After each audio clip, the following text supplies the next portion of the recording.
Take a stand before we get discouraged in your brain. We all want peace, but we got a ways to go. It's time to open up your heart. You got some love, you got to show.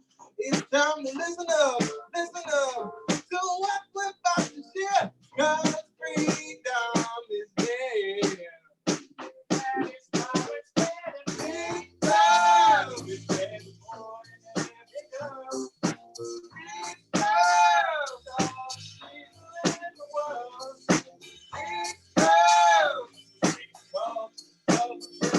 Together we celebrate our work. We'll come and find joy. In our army, make our weapons deploy. We'll be just strong. When we're marching by, you can't help but join along. 'Cause we know every heart is a song that sings. And we know that when it stops, your dreams get wings. Don't you know? Even though it may bring you down, you always can remember this sound of that is how it's been. All the people in the world. Every boy and every girl.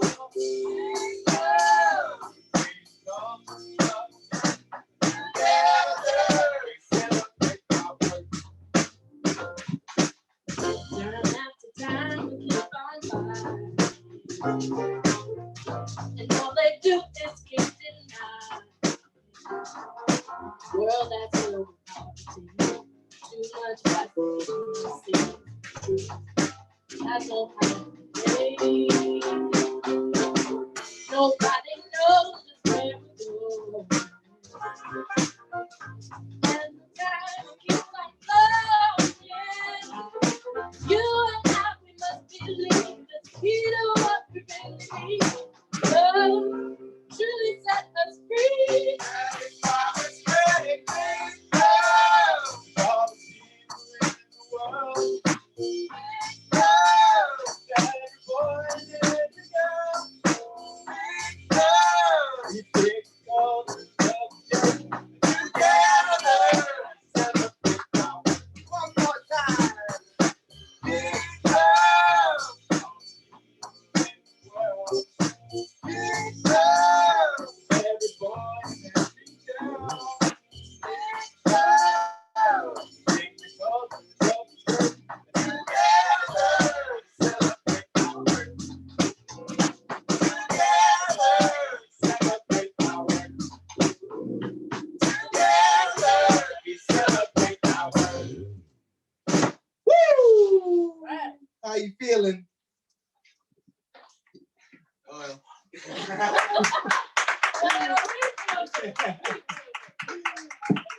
Right now we're gonna teach you about a complex man and a complex lady.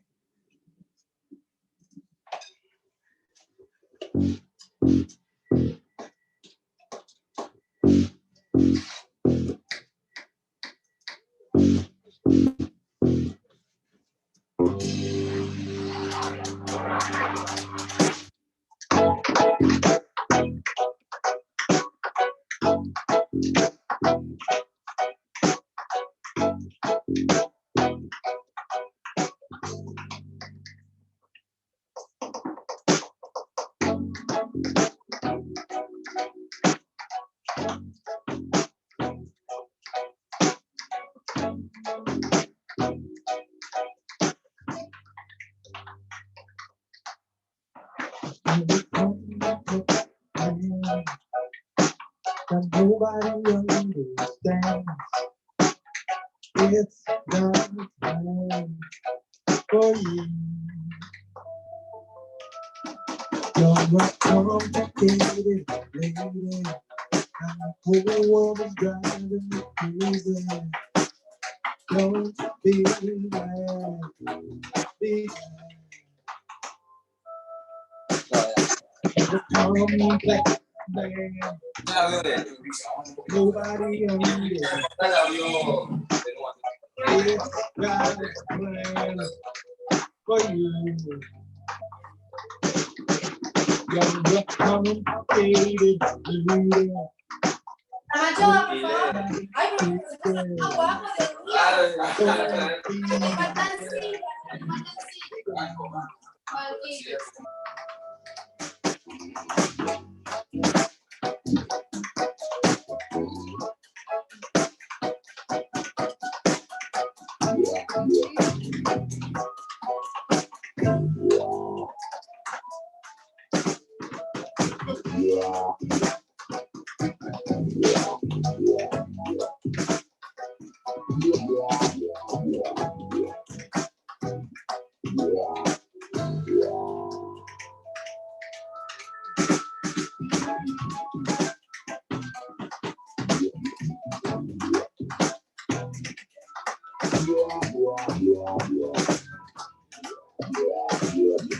mío.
Me faltan sillas, me faltan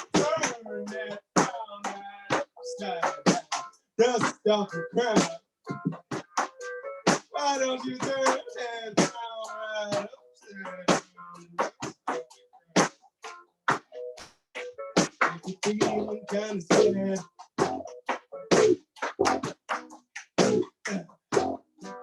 if you're feeling kind of sad,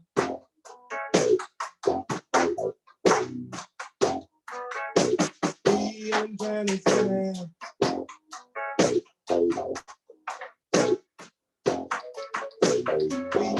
Down the sand.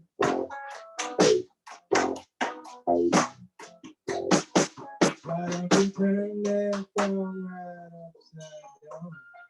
Dust off your crown. Why don't you turn that frown right upside down?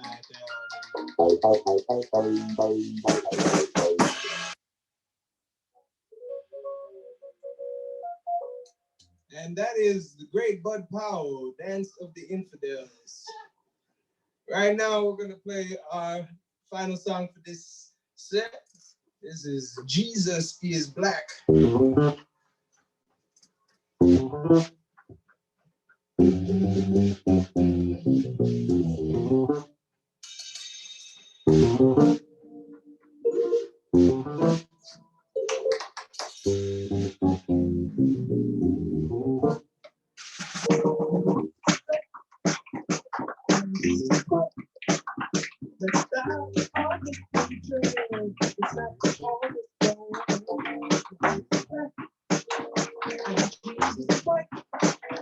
Let's stop all the stars, let's make a little love.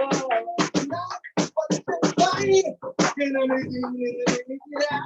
Oh no, Jesus, I'm so sad, we're on your time.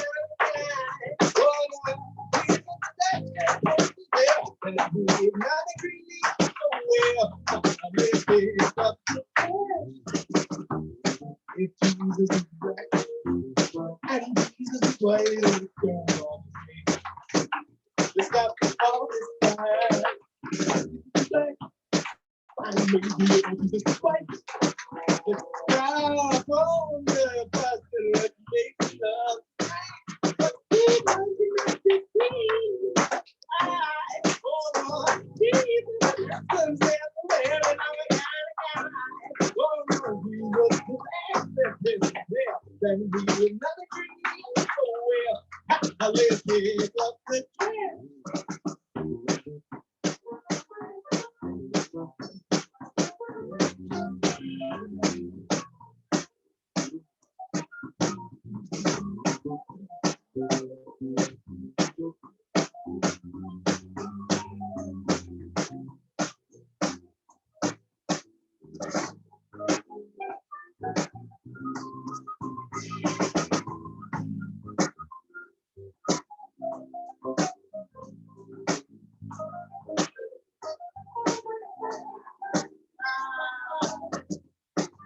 Go ahead, Minka.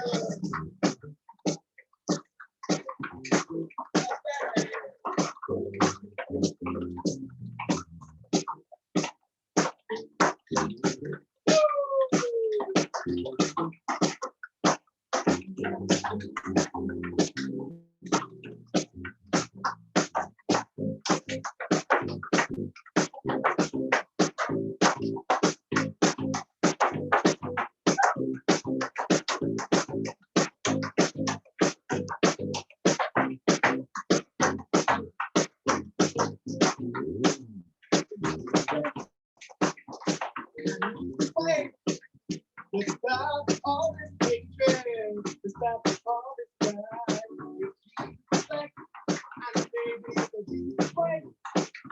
To stop all this lust and the people in the love. What people do, and nothing say to make it die. Oh no, Jesus is that the and we oh well, I wanna pick up the trash.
We'd like to thank you people for having us. Stay tuned. Some great people gonna be talking. Thank you, Sierra, for all that you do. And all of the music you hear tonight goes out to the family of Mr. Osborne. I share it.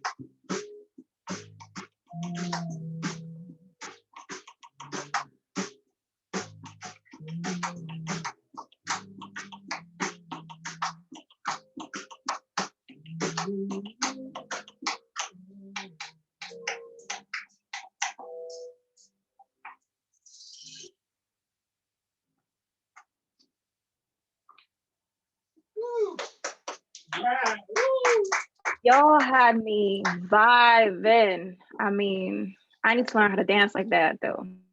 Any classes? Anyone? I'm down for that. Thank you all so much for that big love offering. Russell, Michaela, Marino, Joel, Kyle, thank y'all so much for feeding us tonight with that beautiful music and that beautiful voice and the beautiful dancing. I'm not joking. Y'all need to teach me some of those moves. Michaela, you must have me at some point. I want to thank everyone for tuning in to our first installment of the Green Room. My name is Claudia de la Cruz, and I'm with the People's Forum. I have the pleasure of co-hosting this space tonight with my dear comrade and friend Sierra. See, where are you? I am here. I was just vibing to Big Love. That was so great. And yes, tap dancing. Thank you, Michaela. I'm Sierra. I support the People's Forum with membership and programming. And I'm just so, so, so, so happy to be here tonight with all of you. Well, we're very excited to be launching the Green Room. Is as you all know, most of you who have been to shows, I guess most of us at some point of our lives have been to at least one concert. When we talk about the Green Room, it's the space where some folks define it as a waiting room. But those of us who have been in a green room, particularly those of us who are not necessarily performing artists, we see it differently, and I'm pretty sure that artists themselves see it differently because, you know, if you are or have been in a green room and the green room is lit or popping, you know that it's not a waiting room alone. It's a space where artists engage in politicking, preparation. It's a space where they they eat their snacks, they break bread, they build, they chill. It's a space where relationships start and collaborations are born, where folks even get into arguments and discussions and debates that are heated. All of that to be able to be filled with an energy and a vibe that sets the stage for cultural workers to go out into the world and give off the offering that will move minds and hearts. And so we want to be able to create this space in that spirit, in the spirit of building, in the spirit of exchange, in the spirit of being able to collaborate more with each other. Is a space where we want to be able to just, take a time to reflect, but also take a time to nurture ourselves to be able to go back to the world and offer our best selves for the purpose of our collective goodness. So now more than ever, it's important for us to be able to look at the need for unity, the need for building bridges of solidarity and collaboration across historical lines of divisions, beyond national spheres. We need to be able to look at the global scale. We need to be able to look at how solidarity looks based on shared projects and shared goals.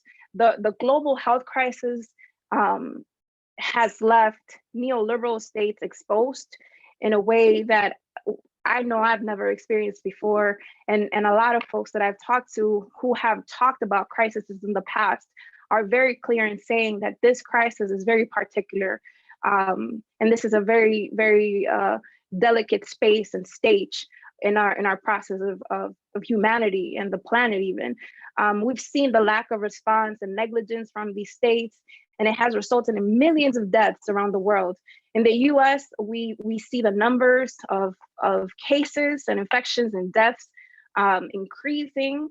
And, number 45 and politicians continue to push the reopening of the economy, continuing to prove to us that their agenda is profit. It's never the people, particularly the working class people.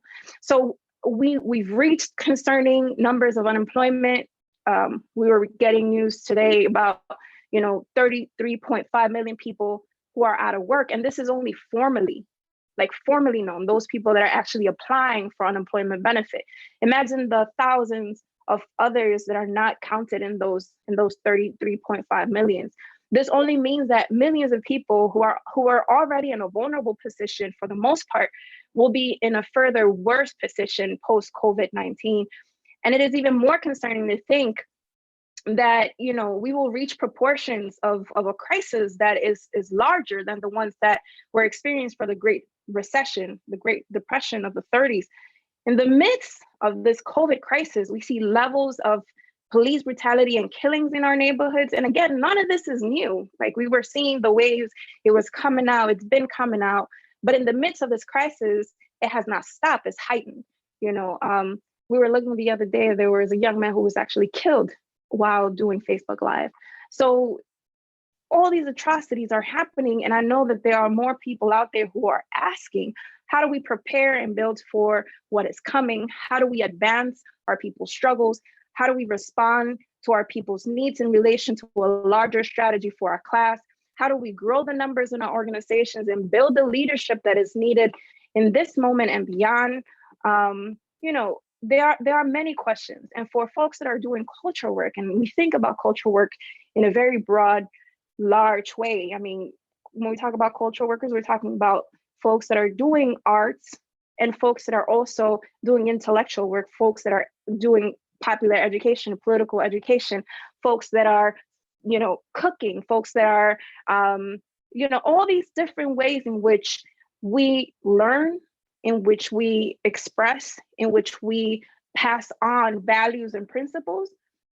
That's what we're talking about. Folks that produce those spaces, folks that produce culture. And so what is the role of culture workers in this scene, in this moment?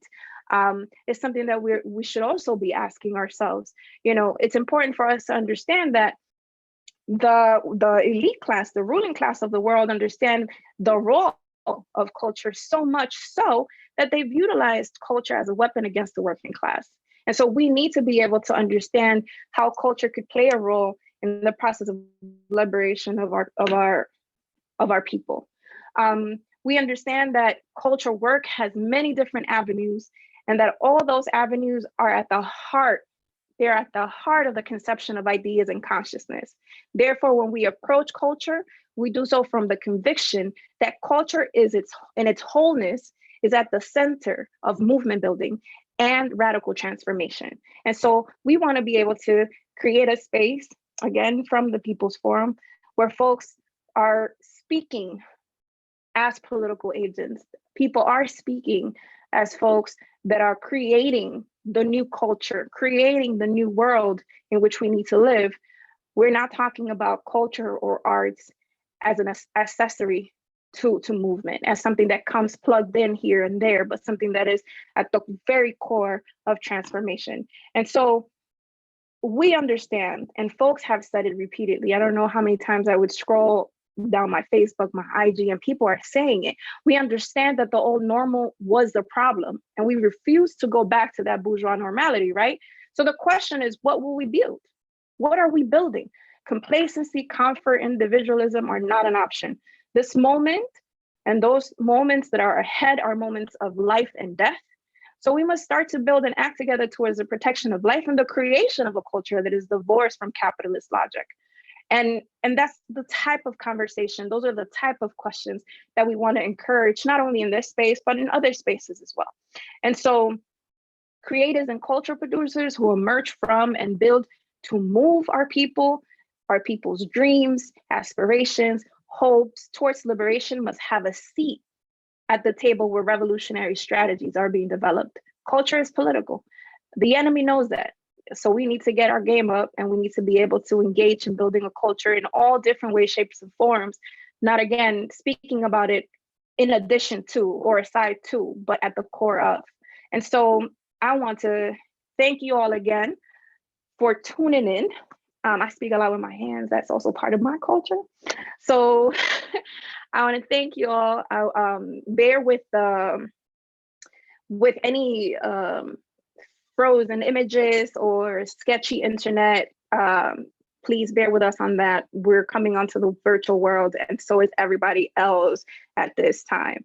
And so we have amazing, amazing, amazing guest speakers from all over tonight. We have comrades that are in Venezuela, comrades in New York, in Miami, and a comrade who's currently living in China. So we'll be hearing from them. But before we get to that part, I'm going to pass it over to Seek. She's going to introduce once again our folk. My leader. Oh my gosh, I love Claudia so much. Throwing up all the sides, BX. Thank you all so much again for joining us. This next group that, opened this session, Big Love. I say this to everyone, and whenever I'm introducing Big Love, whenever I'm introducing Russell, I met Russell a few months ago at the beginning of the year, and I saw him at the Blue Note, which for anyone who lives in New York City, the Blue Note is like the epitome of artists, of musicians, the people who are pushing our culture forward. And Russell was one of those people. He was playing the bass, he was playing like the guitar, like he was just going in. And I was just so fortunate that when I hit up Russell, not even knowing him, about the People's Forum, about the work that we're doing, about the process that we're undergoing to unite the working class, not only in the United States, but around the world, he responded very quickly and was willing to jump in because, you know, Big Love is an organization that has members all over the world. Spreading joy is their mission. And, you know, Russell Hall, like I said, is a big part of this. Michaela, who you all saw tap dancing, which I feel like is an ancient art of U.S. culture. And ancient, I mean, is that it's one of the grounding forms of culture of the United States. Joel and Kyle Poole, all of them, they bring peaceful protests through the power of song and dance. And we're just so happy to have you all join us in this journey of connecting, of exchanging around the world. So Big Love, thank you. Thank you, Sierra. We're gonna play some more music for you. And once again, thank you to all the speakers and all the people involved with this forum. I think it's so necessary, especially in these times, in these virtual times that we live in. Unfortunately, you know, we're unable to be together physically, but we could be together spiritually, mentally, emotionally. We could be anchors for one another on this journey through the new time that we're living in, this new age where everything is changing, everything is being toppled and destroyed, you know? Everything that was, you know, an obstacle for the working class, for the people that are not as fortunate, for immigrants such as myself, you know, for people that are just trying to make it, for artists, you know, which all of us are in our own unique ways. So we're gonna get back to some music because that's why we're here. And this one is Aren't You Tired?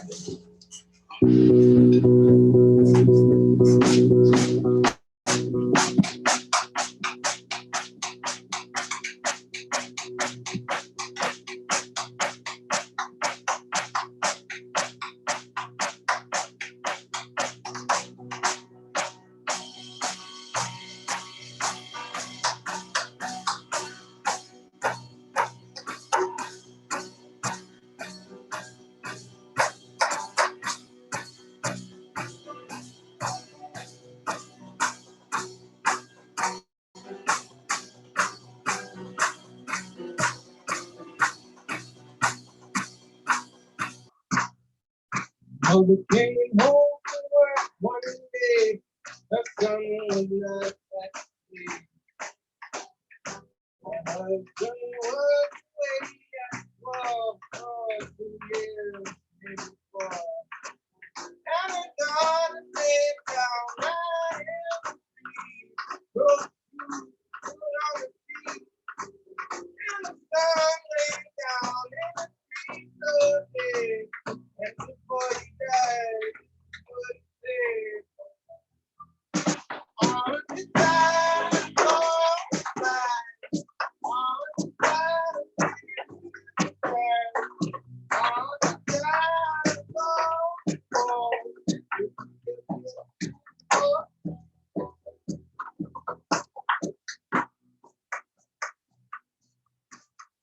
oh, I'm so tired of being real.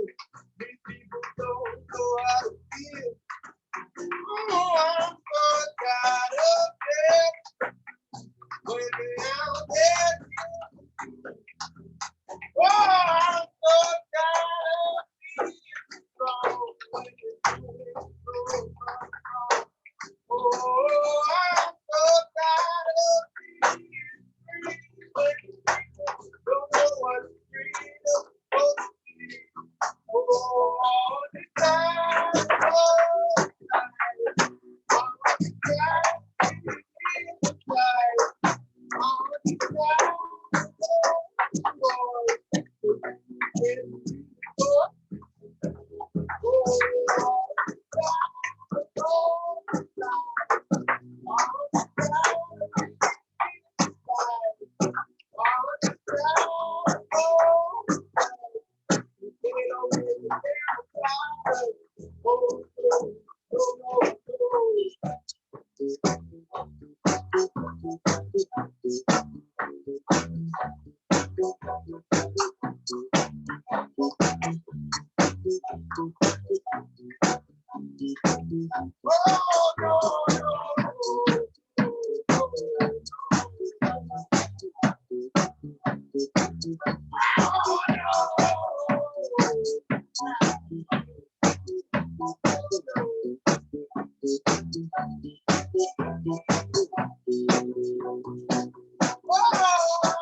But you know, with all this boredom, all this tug of war, with all the opposition, ain't nothing to do but sing a little blues. That's Michaela Marino Lerman on the taps. The artist formerly known as Joella. Joe went hard on the keys. And the king of kings, his name is Kyle Poole, the lion on the drums.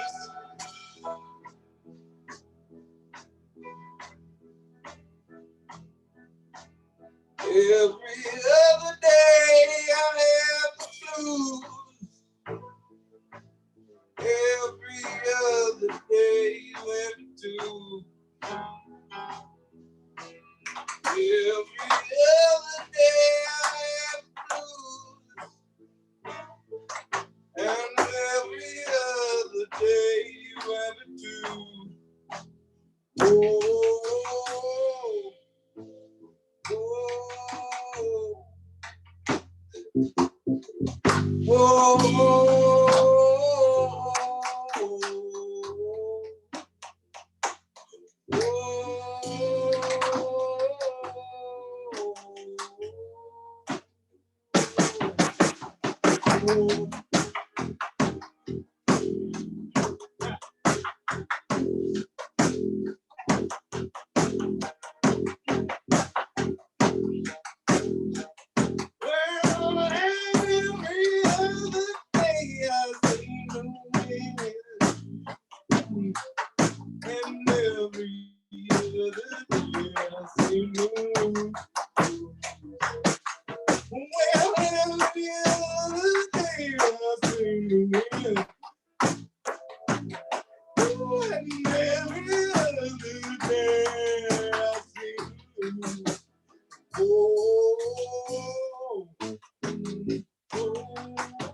never seems to be any other you. When every other day you have the blues, there never seems to be any other you. When every day you have the blues. Woo! Oh,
we thank you for tuning into Big Love Radio. That's Joel Whitehart on the keys.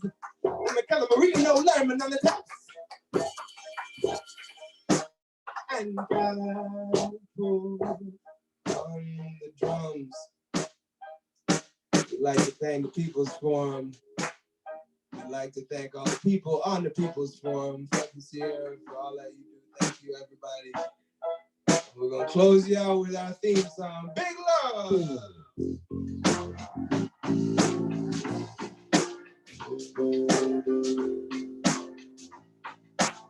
we go, Big Love. Big Love.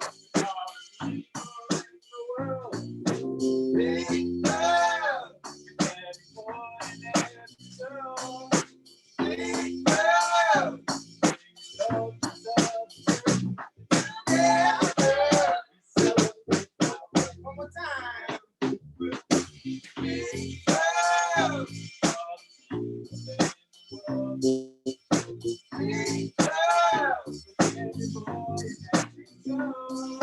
Big love.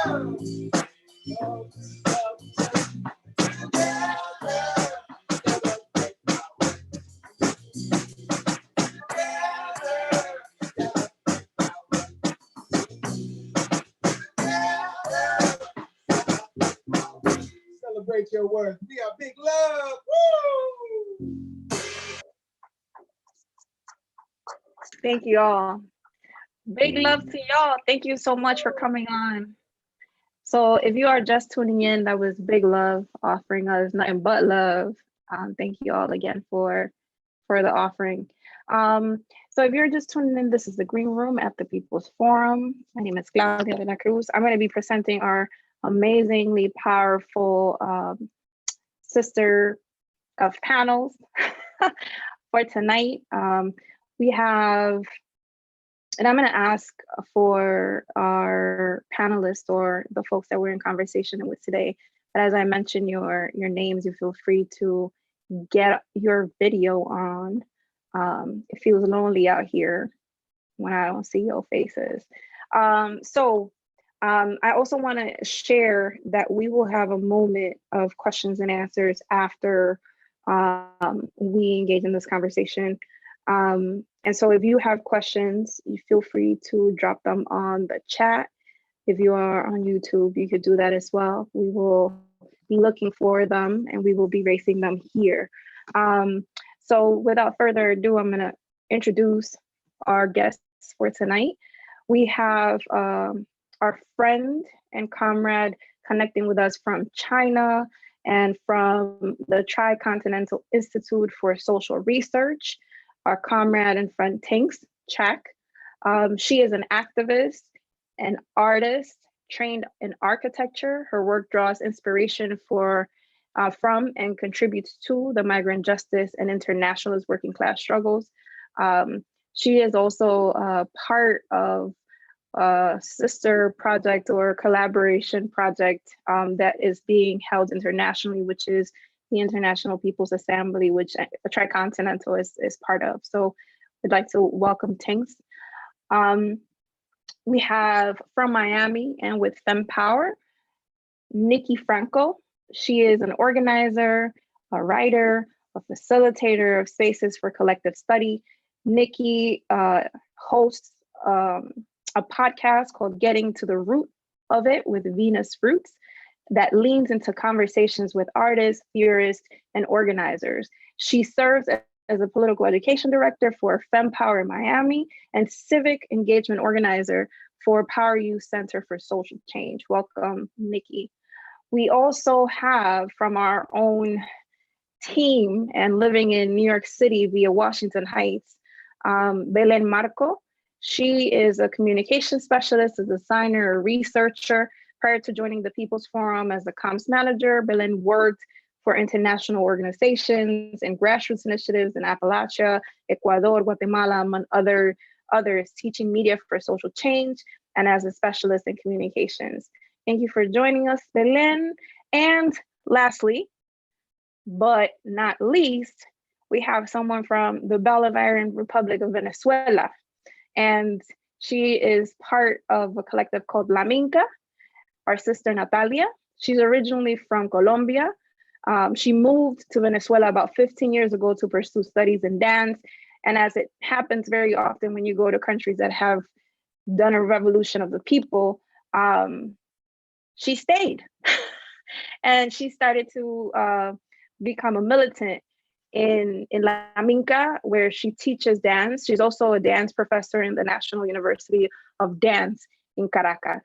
And so we're very excited to be in conversation with this powerful set of women. We didn't intentionally do it, but it so happens that, you know, I think we're just the backbone of everything. Hola, Natalia. La vemos. Quizás no nos escuchan. So we're trying to figure out some technical difficulties. And that's one of the reasons why I asked for folks to bear with us, because even though we're connected internationally, there's also, you know, issues of internet some places. Hola, Natalia, how are you? Hola, ¿cómo están ustedes? Bien, we can hear you. Hola, le escuchamos. So we're gonna get the conversation started for the sake of time, but also to be able to make sure that we are able to take advantage of the time that we have at hand. And so I wanted to start again by thanking our comrades for logging on, and I wanted to have the space for each of our sisters and comrades to share a little bit about their project and, you know, what's their approach and their approach and perception of what cultural work is. And so I'm gonna allow space for our comrades to speak. I'm gonna pass it on to the first one that I see on the screen, and I see Tings. Hey, thank you so much, Claudia, Sierra, People's Forum, and everyone for having me today and this very early morning here in Shanghai. So my name is Tings. Thanks for the introduction. From the Tricontinental Institute for Social Research.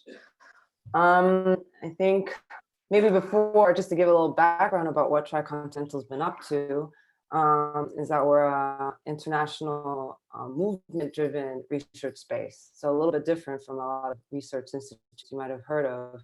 Our perspective and our leadership is coming from mass social movements from across Latin America, Africa, and Asia.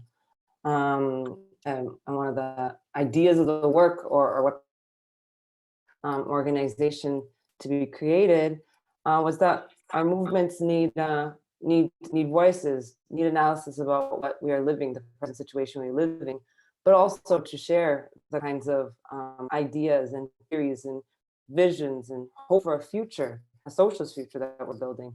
So Tricontinental is a bit of a space for that. that is formed part of the International People's Assembly process that Claudia mentioned. And one of the big parts of this work, and we can chat more as we kind of hear from all the folks on the call, is the role of art and culture.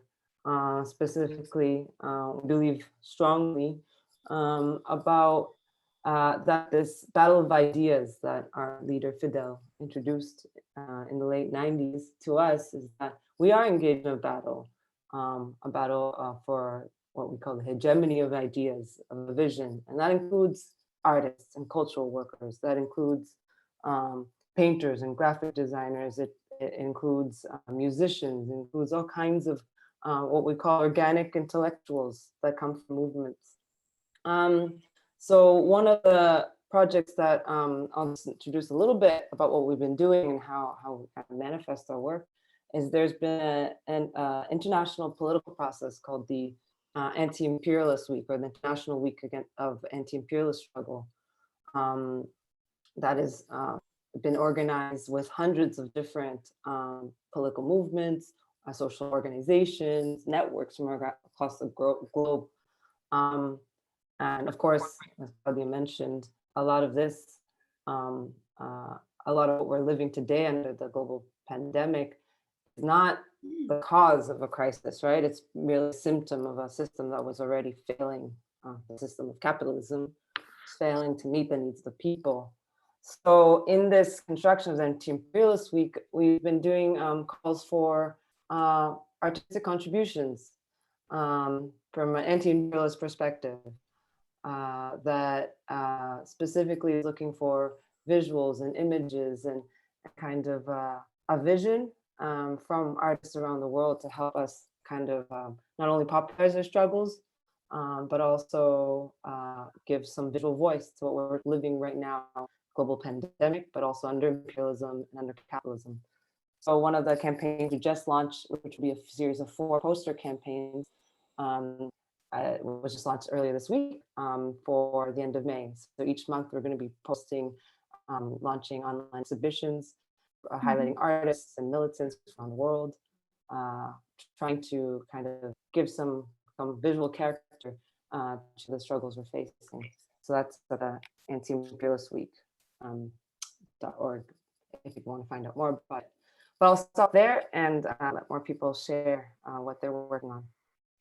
And just a plug, if y'all want to follow the anti-imperialist struggle, IG is at anti.imperialist.struggle. I'll put it on the chat too. Thank you, Tings. And I want to pass on to our comrade in Venezuela now, Natalia, so that she could share a little bit about La Minka and the work that you all are doing over there. I'm very, very excited that you are all able to get on. Hola, Natalia. Hola, familia, ¿cómo están? Hola, ¿todo bien por aquí? It's okay if we answer in Spanish. Aquí estamos en Radio Minka, en la Casa de Movimientos Culturales La Minka. Yo soy Natalia, por aquí me acompañan también Yoda y Jorge está con nosotros.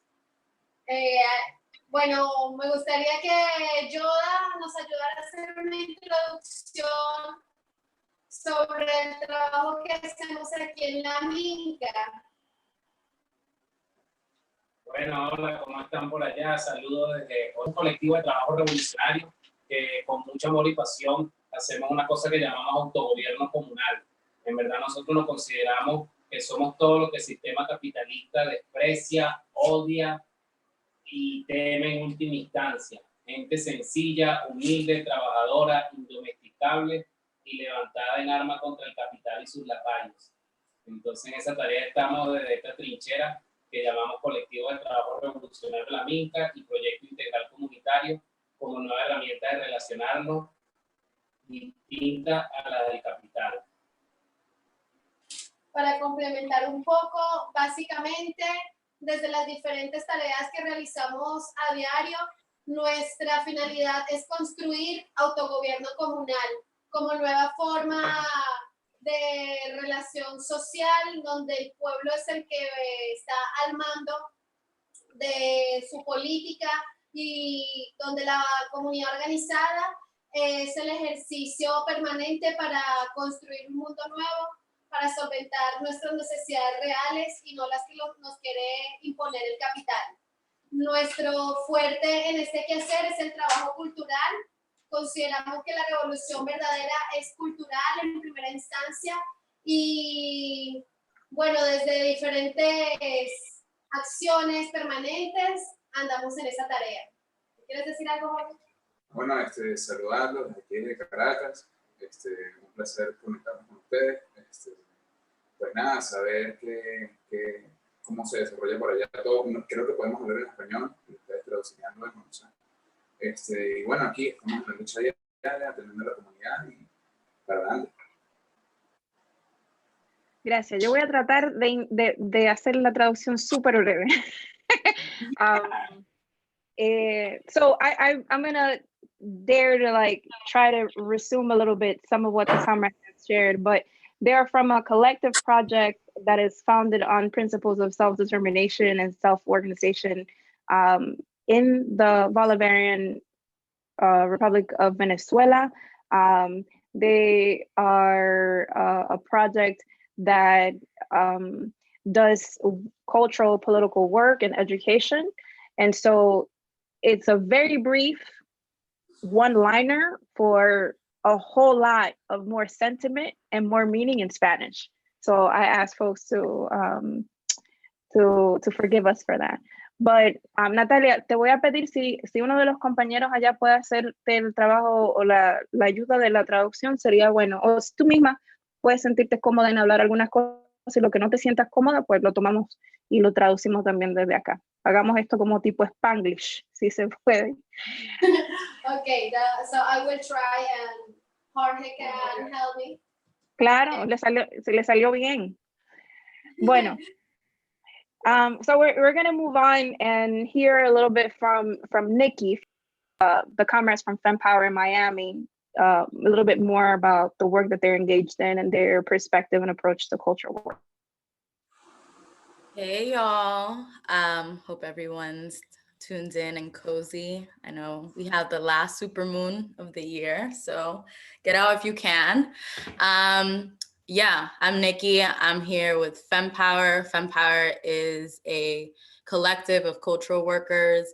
And I think to the original point that Claudia made in the opening of the call was we really try to embody the expansiveness of what cultural work is. We have organizers, we have witches, we have gardeners, we have farmers, we have visual artists, filmmakers, popular educators, poets, and the list goes on. And for us, we really try to understand that every single person has a particular role and an important and significant role in this work.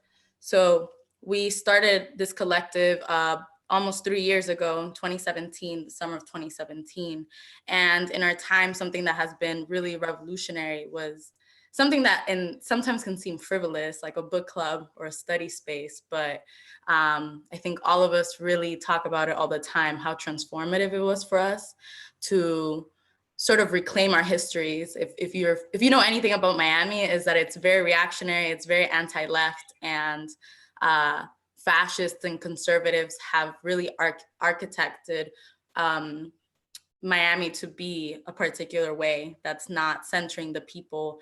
And we have a lot of Caribbean folks, a lot of folks here from Latin America that, you know, through that book club that we call Liberation Book Club, it used to be in a living room with no AC.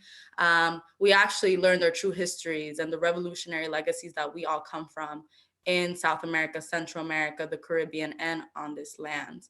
And through that work and over time, just kind of processing and shedding a lot and healing also, we really wanted to know what was next for our sort of abolitionist commitment, and began our community bail fund early last year, sort of in coalition with Song, Southerners on New Ground in Georgia, and a coalition of folks doing the national bailout work for Mama's Day, for Black Mama's Day bailout. So that was our sort of initial step into the bail work. And now we've continued the work ongoing. We've continued to do political education. And we really believe that, like Claudia, like you mentioned earlier, the right and our enemies are very, very strategic with their propaganda, and we deserve to create our own. And we deserve to create propaganda for the people that actually exposes the truth. So in this process, we've built folks out, we've provided care, we've created sort of like activated this radical imagination that we don't need Joes in Miami, we don't need police. We know what that's like, and we know that it cannot coexist with the fruitfulness of our communities and of our people. So continue to do that. I think an action that we did about 2 weeks ago, which I think really embodies the spirit of FemPower as a collective, is we did a car caravan, and our DJs collaborated on a mix using excerpts from different protests from the 70s all the way down to now. For an hour, we pulled up, did a huge car caravan with about 40 cars circling the state attorney's office. In that, every car was filled with posters. There was a sense of like music, of photos, of stories, and of course, all uplifting the political.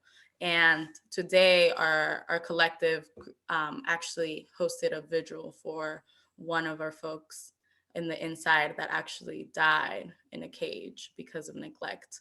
And yeah, I think just to be brief, that's kind of where we're at these days. It's a lot to be at these days. Thank you so much, Niki, for sharing that with us.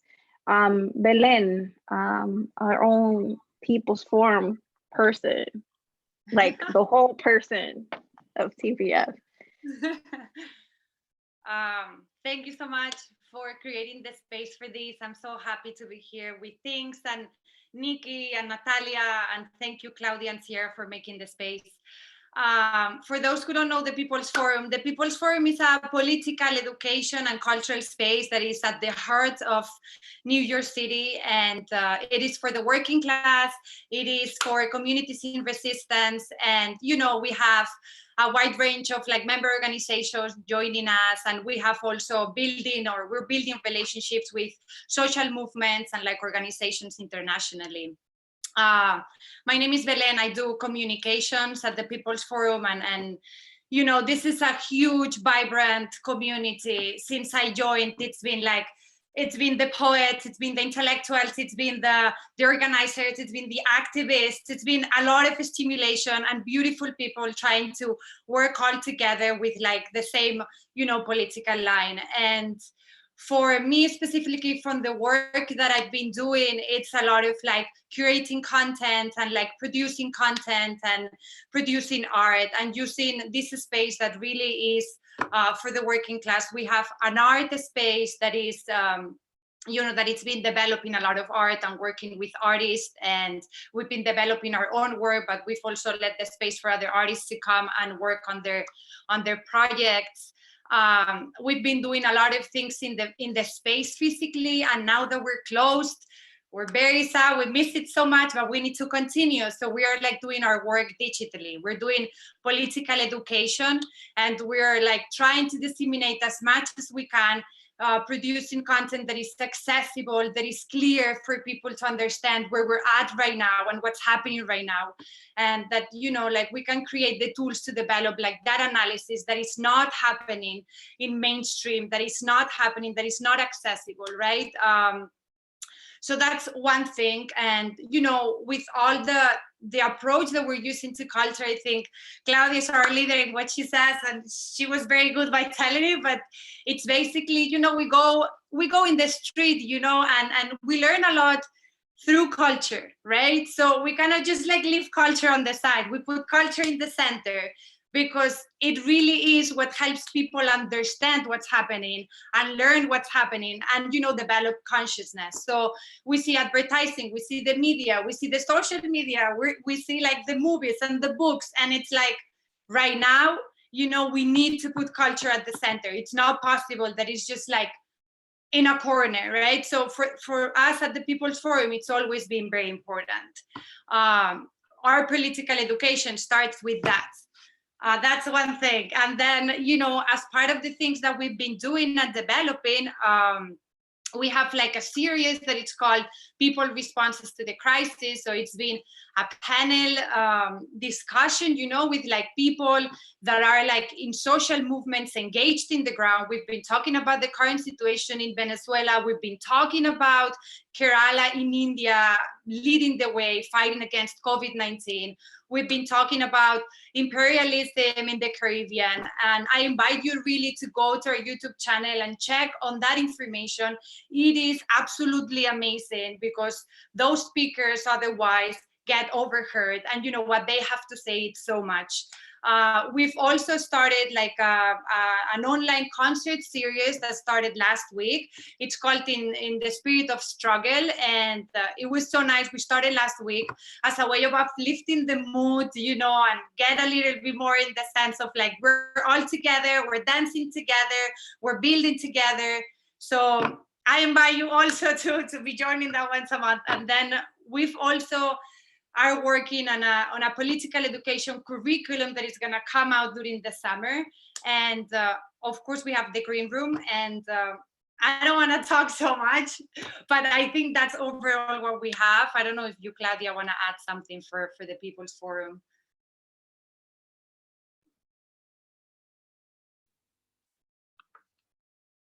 Hello. Hello. Sorry, I straight up got booted out of Zoom. I'm telling you, everybody and their mama is on Zoom at this point. The virtual connections.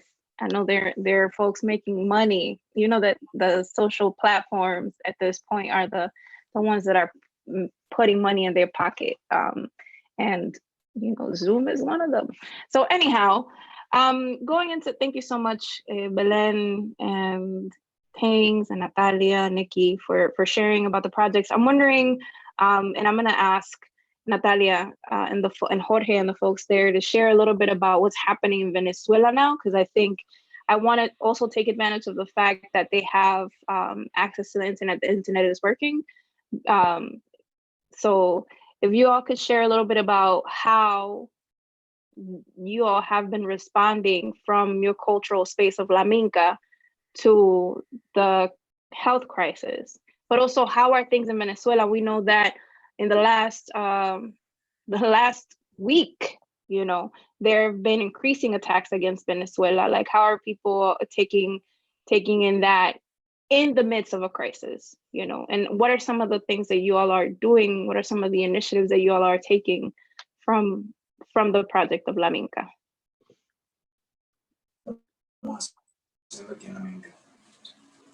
Bueno, ¿me oyes?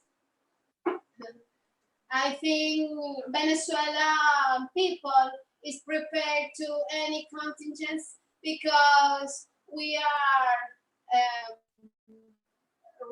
receiving, how do you say that? Como que está recibiendo ataques. We're receiving many attacks.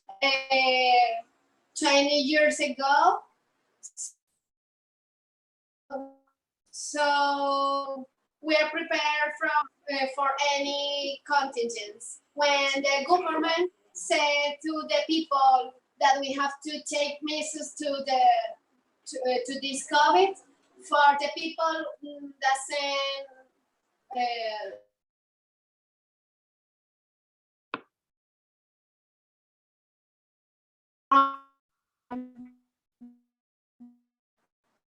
labor, they are organizing people. So, for example, here in La Minka, we are making the gas, how do you say that? Como nosotros hemos ayudado a que siga llegando gas, agua, so gas for cooking and water. Insumos para la gente. Como nosotros tenemos un bloqueo, hay muchas cosas que nosotros solventamos con nuestras propias manos. So because we have a blockage, we solve many things with our own hands. So we organize it with the people. We bring the trucks that brings the gas and the water, For example, today we bring water to the community, so they were very grateful with us. Por ejemplo, los tapabocas, las mujeres de la comunidad ayudan a coserlos y los distribuimos de manera gratuita a cada persona que lo necesita. Okay, right now I don't know how to say tapabocas. Mask, the mask for the faces. We made it in here. The people in the community, the women, come here and make them with their own hands and with materials that are recycled from other stripes of cloth. I think you can say it like that. We were making more improvements to them because when we were knowing how the comics works, right? We know that now they have to have two caves of cloth so they can be safe for the people. Por ejemplo, yo quería decir que nosotros hemos aprendido desde el trabajo que hacemos, porque Chávez nos dejó como tarea, que nosotros, aunque nuestro mayor trabajo es cultural y artístico, no creemos que somos artistas o cultores, sino que nosotros somos revolucionarios. Y lo que nosotros sabemos hacer, lo ponemos en función de lo que necesitamos. Si nosotros, nuestra tarea hoy nos permite bailar, bailamos. Si nuestra tarea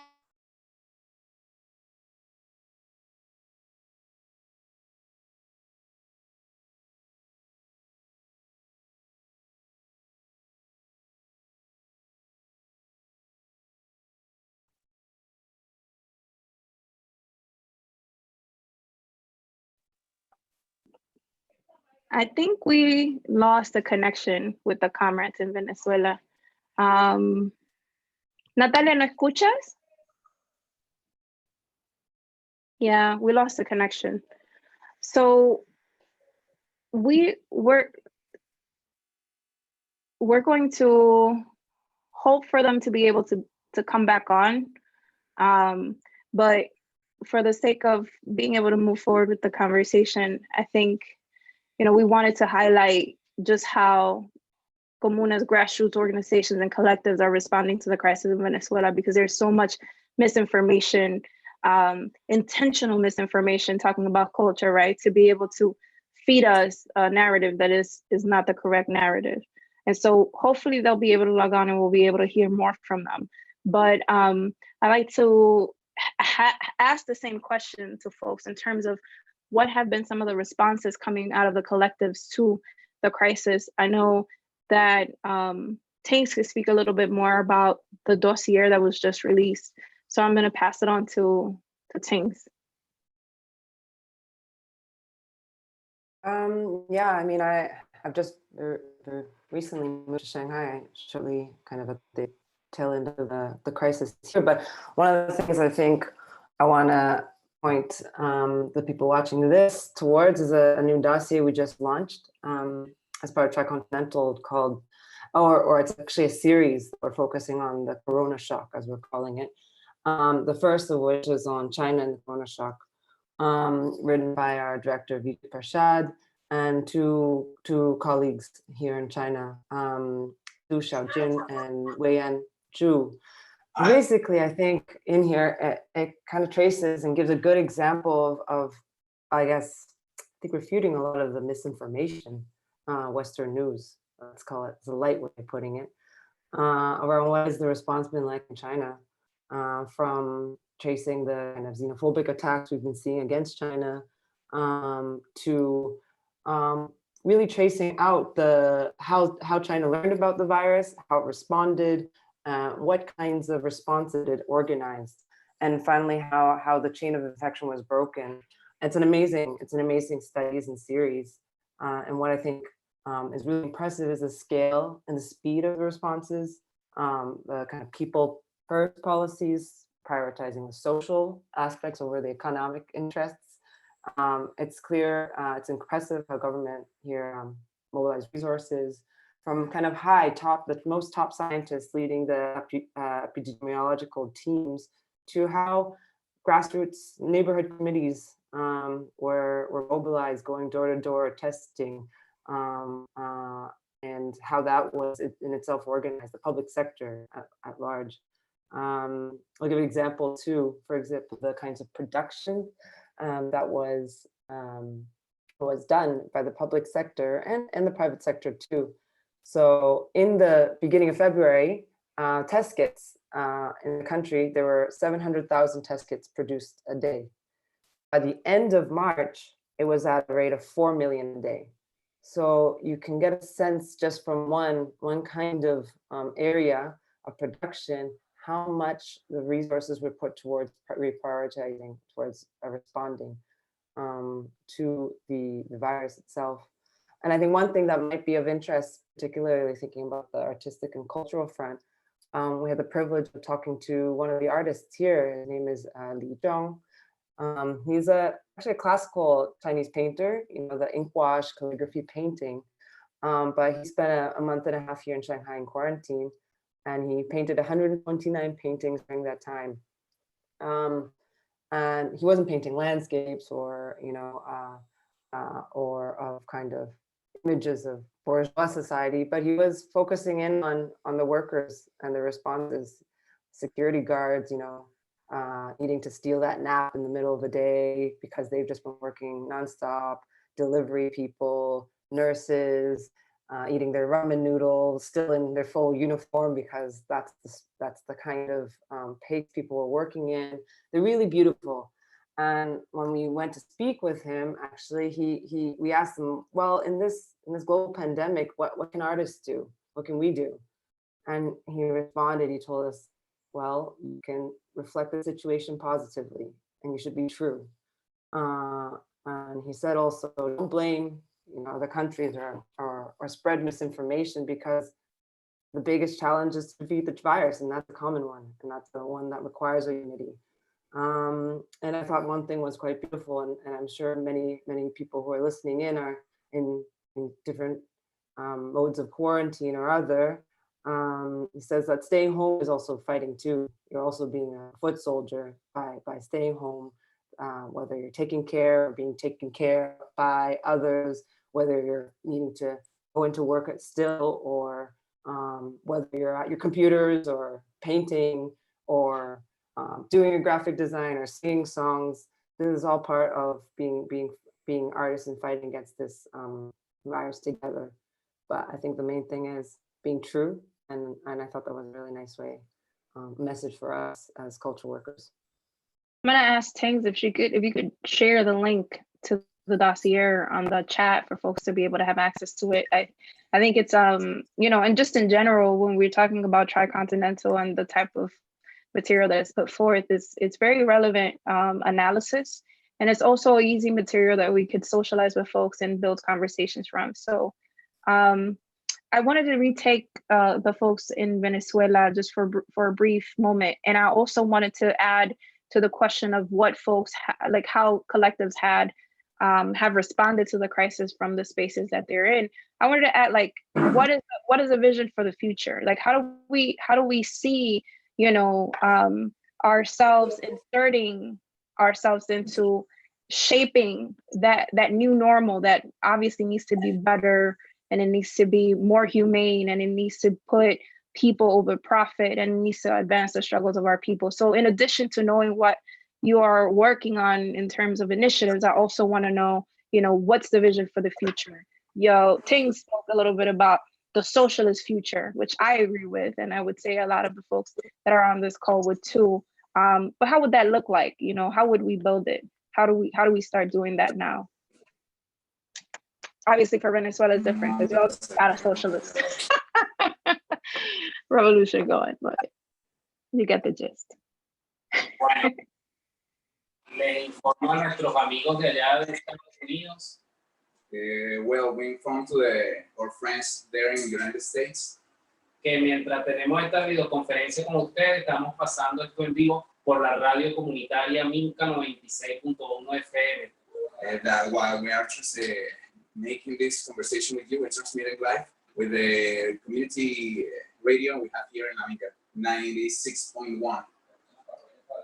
Bueno, referente a la pregunta, nosotros todos los días estamos haciendo todo lo posible para transformar el sistema en que vivimos, para transformarnos nosotros mismos. Y la coyuntura ahorita de la pandemia se vuelve una herramienta más y una excusa para seguir volteando a este sistema y generar las nuevas formas de convivencia y la nueva forma de sobrevivencia también. We right now we're transforming ourselves every day. We are taking this problem with the COVID, with this disease, to attack the system and show them that there is an alternative for the people, that we can make another type of relation with the community, and we together can make a difference. Creemos que una vez más este momento histórico es una oportunidad para generar nuevas formas de relacionarnos y levantar espíritus que habían sido olvidados por el sistema, como es la solidaridad, como es el apoyo mutuo, como es la complementariedad y como es el trabajo colectivo en favor de la comunidad, como nuestra consigna aquí en la Minka. Right now we are taking this to retake stuff that have been taken from us, like solidarity, like teamwork, like organization, to make a change and do it well here in the community, to bring the people the solution that they need, and like you said, make the people before the benefit.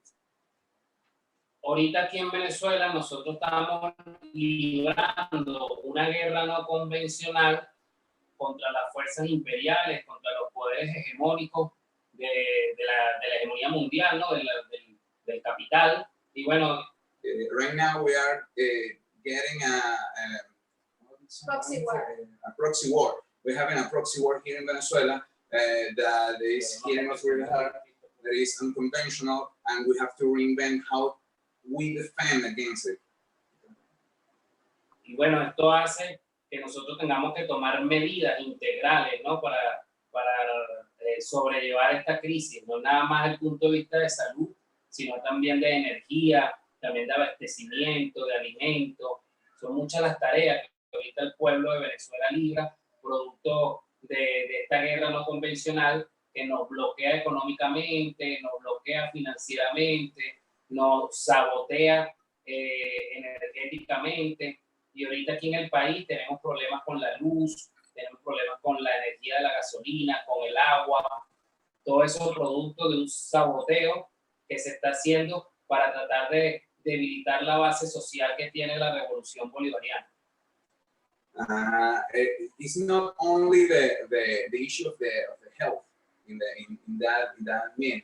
It's even the food, the communications, the electricity for a community. We are having a lot of attacks here in our country. We are having a lot of sabotage. The Venezuelan opposition always saying that it's not true, but we have videos, we have people that have been burned alive in the electrical posts, sabotaging the electrical system.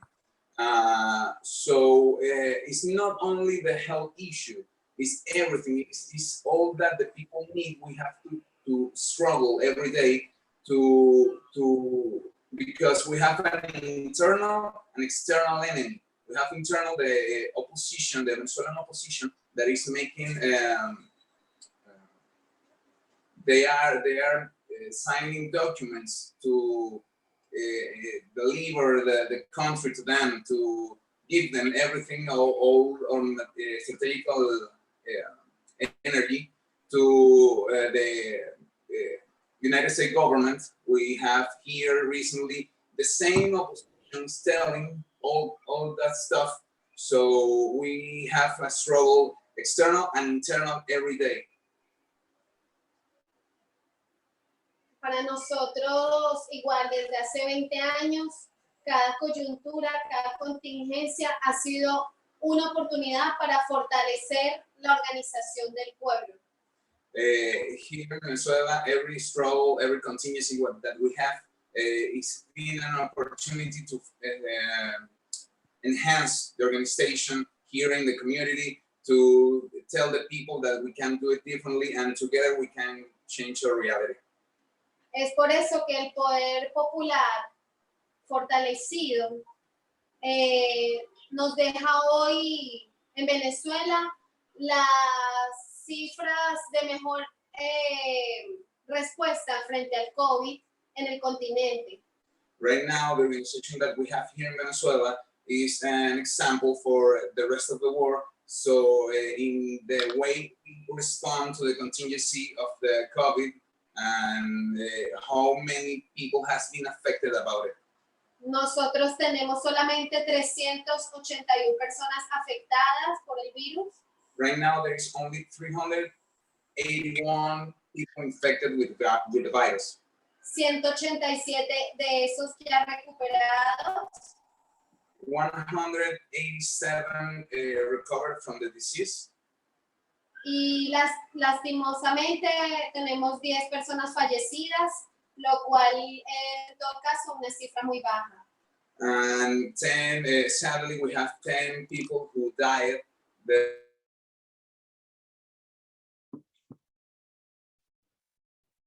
people who died. Another thing we have to say is that 10 people that have died, they have a diseases that worse the COVID symptoms. So it's people that passed the 40, 50 years old. So they are vulnerable to the virus, and many of them have some problems with the lungs, with their lungs. Nos hemos preparado como pueblo en conjunto con los militares para responder también frente a los ataques imperiales. We as people, we has been army here. We have something that called typical the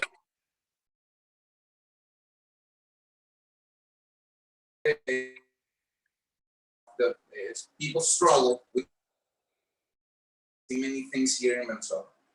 Es por eso que esta semana, a pesar de los duros ataques, los pescadores y los milicianos fueron fundamentales para dar respuesta frente a los ataques que recibimos por parte del gobierno americano y colombiano. In order to that, we can see how the invasion of the mercenaries went. How the attack of the mercenaries went when the people that is a fishing people, fishers, okay. They united with the militia together, and the police and the army can take down. I don't mean to kill them. I mean to hold them and wait for the authorities to pick them up. Entonces, nosotros trabajamos permanentemente en las comunidades y ahí juegan un papel importante las organizaciones culturales, planes de contingencia, planes permanentes de contingencia que nos ayudan a dar respuesta efectiva frente a las diferentes problemáticas que se nos presentan. So that organization with the other organization that here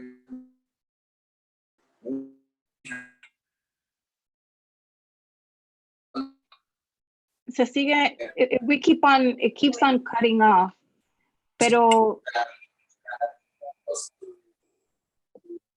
quería agradecerle, sigue cortando, it keeps on cutting off, pero por el tema del tiempo,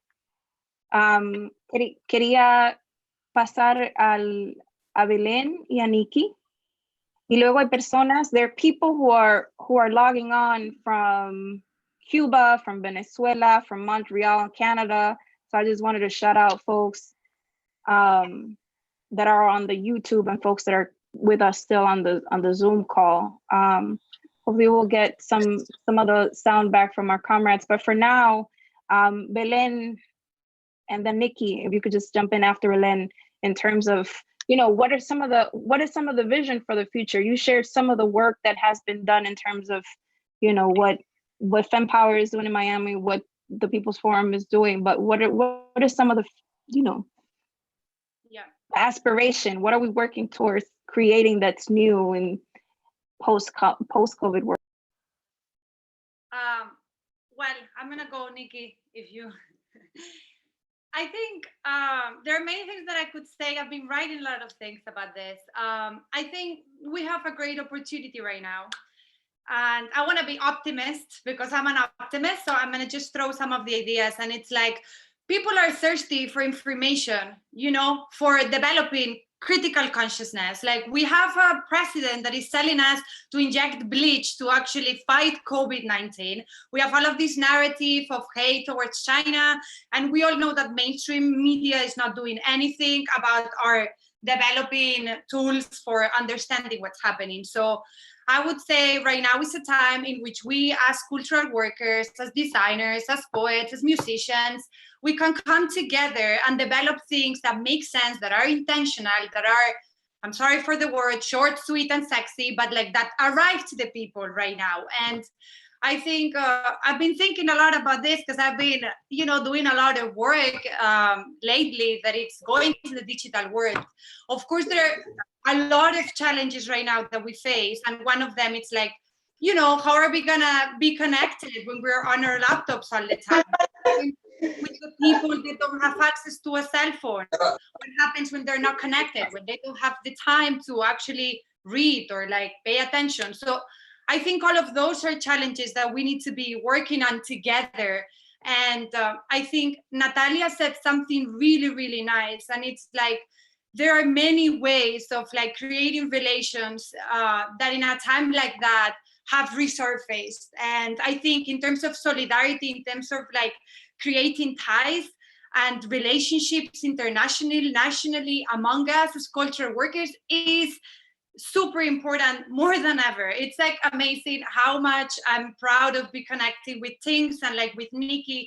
And as a cultural worker, as a designer, as a person who loves art and loves people, want to open windows and doors and everything that is possible for people to just jump in and move on with us, So we have the opportunity to create the spaces, to open doors, to open windows, to be creating things together. And one thing that I think is very important, to be actually learning from our own practices. So I know something, you know something, we barter, we trade. So we go back a little bit to, methodologies that have worked so much. And I'm sure Natalia can share a lot about this in the commune and in las comunas, but it's like, how do we actually understand that we have to be working on the digital world, but at the same time, we keep putting love in our movement. We keep putting love in the things that we build. We keep putting love in the things that we produce.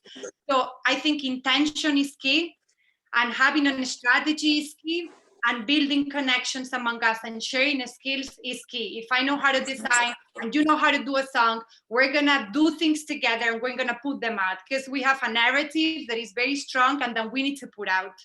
And I think, I don't know if that made sense, but I think that's what I think for the vision of the future. And also, I wake up every day, I have a lot of adrenaline, for those who know me, so I have a lot of energy. I know that not everybody in the world has that, but it's like, give each other love in this moment. Connection, a call. I think that's something that we've also recovered a little bit that we didn't do. Like we in our team, we call each other, we check on each other, we share a poem, we ask people how they're doing, and that helps. If you're not feeling well because the situation is really complicated, even like right now, even more, then we have to go back to those things in order to create together from a moment of mental health that is okay and that is in peace. And putting love, that's another thing. And solidarity. Yeah. Yeah.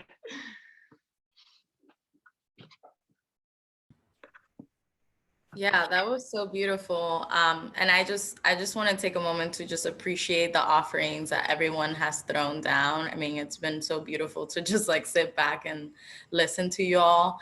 And when I hear each of you talk, I really feel like we're kind of almost in the same room, and I'm just like kicking with my comrades. So thank you. Yeah, but I think very similarly, and for us, something we've been saying a lot is solidarity is a cure. We did a few banner drops, targeting the state attorney who's keeping our people to die in these cages. And then the message we're telling the people and the community is like solidarity is a cure. We know that there's been an ongoing crisis. We know this is just a symptom. We've been knowing. But very similarly to Belén, what you offered is this is our opportunity to make meaning of this moment for folks. And what does it mean for us to elevate a message that's grounded in solidarity, in love, in agency, in self-determination? I think we're doing a lot of the work of like cutting through that like liberalism and sense of individualism that just is thrown on us in the 9 to 5 and in the consumption, and all of that has kind of the veil has been lifted in a sense. Now we're much more, I think the priorities for even just folks in the collective have shifted. I had folks come and drop, some folks came and harvested some stuff from my garden and in exchange just dropped off some herbal teas, and the way in which people who were strangers just a month and a half ago are now throwing down, picking up groceries, getting sanitary products for folks that we bail out, dropping things to be like, yo, I'll pick someone up, just fundraising, like throwing down with film and pictures and offering poems when we have to do check-ins. And like, it's been, I think for the future and what we envision is, I think we're very clear that we're tired of being in a moment of grief and mourning. And I think we want to look forward and move past the mourning and start building and start having that sense of being boundless, which just feels really impossible with the cages, with the profit, with the capitalism, with talks of opening up the economy. But for us, I think on the positive side, this is a time where we have all stepped to the table and really tried our best to embody our politics, to embody our commitment, not just like in this abstract way and like, oh, I'm a socialist and I'm this, or I'm an artist and look at my flyer, but literally with one another. But then to your point, like how we check in with one another, how honest and vulnerable we are about how we're not doing well. Things that are not often just, center of the space of political, of cultural space. And being very unapologetic that they got propaganda and we will too. Yeah. Thank you. I mean, I think if it's something that is clear is that in the crises, we need to also see what the opportunities and what are the spaces, what are the cracks, in which ways we could intervene. And I think in a lot of ways, our communities have historically done that. Like whether they have political formation or not, there's a sense of feeling things in their gut enough to know that shit ain't right and it needs to be fixed. And I think a lot of people are waking up to that even more so at this moment, that there's a need to move from what this is to something better. And I think, what we're talking about here is how do we let them know that it's possible? How do we let them know practically that is possible? And I think it's going back into history, because if we think about the history of capitalism, it hasn't been there forever. There's a history that took place prior to, and there's resistance there in those histories, and there's also dignity, and there's also living, and there's community in those histories. And I think it's about how we uplift that in every aspect of the culture that is being produced, in every aspect of what interactions we have with people. Because they know it, they feel it in their gut. We have people that have never talked politics talking politics now.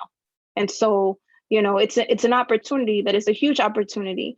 And our enemies, our class enemies, know exactly what it is, because even in their division, or their difficulties and differences of opinion, they're all clear on one thing. They want to save the system. They want to save neoliberalism. They want to save imperialism. And so when we talk about what we build next, it needs to be in a global scale, and it needs to be for humanity and the planet. And so I want to thank y'all for hopping off, for being in conversation with us. I want to thank Jorge for taking on the task of translating, and the comrades in Venezuela. Que viva la revolución bolivariana, que viva Chávez, y viva Maduro, y vivan todos y todas por allá. And I want to pass it on to my comrade and friend Sierra. Unfortunately, we don't have time to be able to pick up all the questions. Hopefully, we will do better in the next time, because there will be a next time. We're looking to have this phase every second Thursday of the month. So put it in your calendar. You'll get information about that. Again, I want to thank our sisters and comrades and Jorge and the rest of the crew out in Venezuela. Sierra, where you at? I can't see your face. I'm There you go. here. You and your Venezuelan jacket. I'm about to go steal that from you. No, no, I'm so happy to be on with you all. Like Claudia said, it's really interesting that everyone here are women, and it's like interesting too that when we were talking about the Green Room series and like the dopest people that we can involve, they all happen to be like our comrades and friends. Which is, I think, a really good indication of where the movement is. We have Belén, who just like does everything for the People's Forum and the International People's Assembly, and puts her heart into the work. We have Niki with FemPower. FemPower actually joined us on a delegation to Venezuela at the beginning of the year, where we actually met Natalia from La Minka and were able to exchange with them, to learn from them. I think that a lot from what we took from that experience from the Venezuelan people who are under, attack by these sanctions that are imposed by the United States and their cronies of the Western Empire, is the fact that in times of crisis, we have to be creative. And I think that La Minka definitely embodies that in a way that we can all sort of support our communities, to be with our communities. And I have Tings, like we met 5 years ago at the ENFF school with the landless workers movement. And I'm just so happy that like within this movement, we've been able to connect, we've been able to build, we've been able to engage with one another beyond, the immediate exchanges that we have.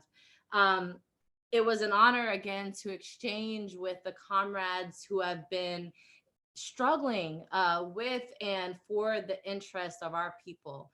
That is the poor and dispossessed, the world over, internationally. We understand that art and culture is not purely for entertainment and consumption. Revolutionary art understands that art and culture is not neutral. It is a terrain of struggle that not only exists, but a mental terrain in which we, as people who are in the process of becoming revolutionaries, we must engage in, because that is the struggle in which our oppressors engage in.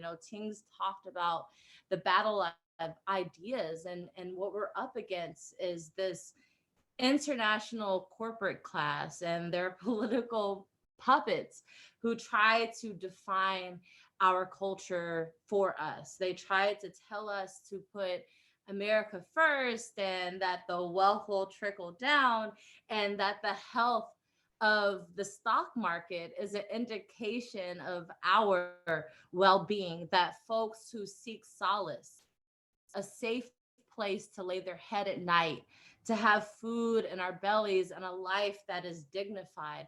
They tell us that we are greedy, that we are lazy, that we are stupid, that we are undeserving of that life of dignity. They prepare their line through the use of media. We see patriotic films like Black Hawk Down that were used to lure the working class into the war with Iraq.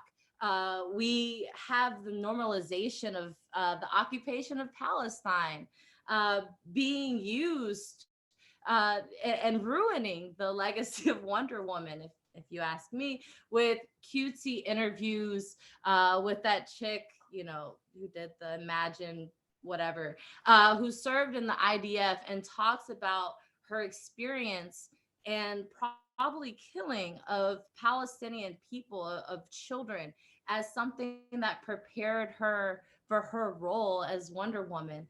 It's the same in which leaders on both sides, of the Democrats and the Republicans, of the culturally controlled political realm, talk about COVID-19 as though it was an enemy combatant, and throwing around military terms to address the virus, and prepare us for this war with China, a nation that has done more to advance the health and sustainability of the world during this pandemic than the whole of U.S. relations, and probably, if not the last decade, then decades before us.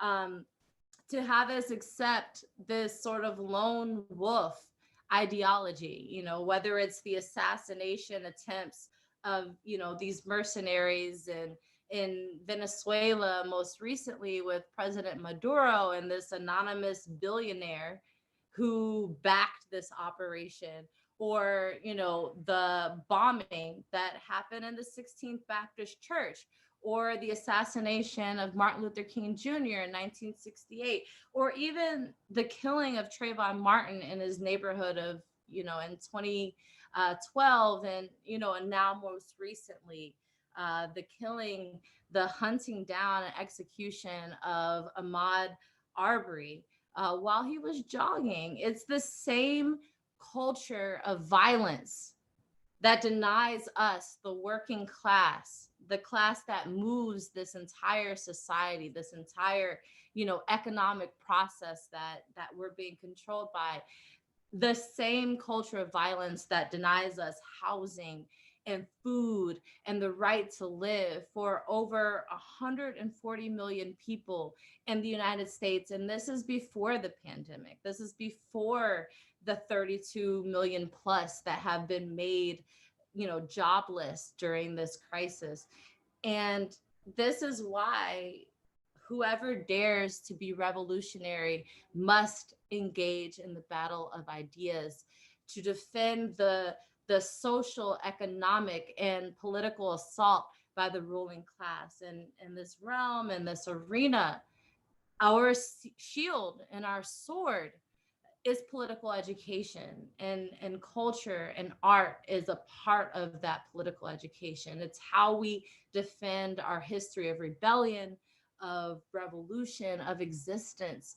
It is how we uplift our values in contrast to these values that put profit over people. Our history of victory, when the interests of the most marginalized are the basis of our path to liberation, when the poor and dispossessed are not only the leading force, but they are unified and in coordination with all sections of our class. It's how we understand the world, what is just, what is fair, our belief in people over profit, to defend, as my comrade in the People's Forum, Leanne, says, to defend our humanity. I was in conversation with a comrade, John Wessel McCoy, of the Cairo Center and the University of the Poor. And, he raised in that conversation that the conscious expression of the movement is the political strategy of that movement. And, he lifted up the fact that the song, What Side Are You On, is not a fun little ditty that we do when we're together and we're in action, but it's really a revolutionary question that in times of struggle, in times like this, the real question is, which side are you on? Are you on the side of the oppressor, or are you on the side of people who put life first? And as we begin this age of a new era, a new way of being that demands our revolutionary patience as much as our revolutionary hope towards a new future, a socialist future, that is bent over the rule over the minority, over the majority over the minority. And I want to share this poem in closing. It is called The Wishes for a New Year by Eduardo Galeano of Uruguay. Um, May we be worthy of desperate hope. Hopefully, we can have the courage to be alone and the courage to risk being together, because there is no use for a tooth outside of the mouth, nor a finger or outside of the hand. Hopefully, we can be disobedient every time we receive orders that humiliate our conscience or violate our common sense. Hopefully, we can be so stubborn to continue believing against all evidence that the human condition is worth it, because we have been badly done, but we are not finished. I hope that we can continue to walk the paths of the wind despite the falls and the betrayals and defeat, because the story continues beyond us. And when she says goodbye, she is saying, see you later. Hopefully, we can keep alive the certainty that it is possible to be a compatriot and a contemporary of anyone who lives animated by the will of justice and the will of beauty, born where they are born and lives where they live, because there are no borders on the maps of the soul or time. Thank you all so much for joining us this evening in heart and in struggle. We'll see you later. Thank you.